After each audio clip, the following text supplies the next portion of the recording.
ang mga taga-diriman, mga Gani. kakaya ko na pilig, yung binbinita. So guys, nandito ako sa upuan. Papahinga ako. Katabi ko yung aking best friend.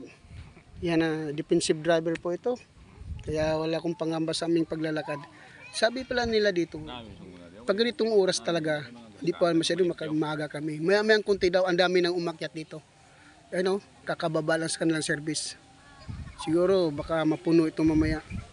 Kasi ito, ano, parang sabi nila maya-maya daw baka madami na.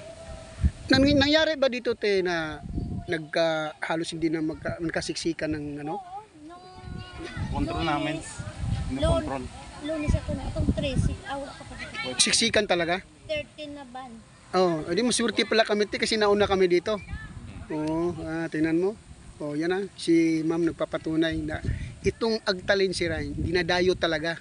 Kanina na-interview ko si ate, galing pa siya ng Panitan. Gaano ka lang yung Panitan dito, ma'am? Mga 24 kilometers. Oh, tsaka Panata daw niya na lagi siyang pumupunta rito. Ako sir, napasok na kasi ito ng forest. Dami kong punta dito. Oo. One time ito yung una nga first of day black. Abot dito yung Ano, si Mama Mary nakatayo. Puno ginadya sa buhat. wala ko ang gabi. May konti daw, madami na ito guys. Sige guys.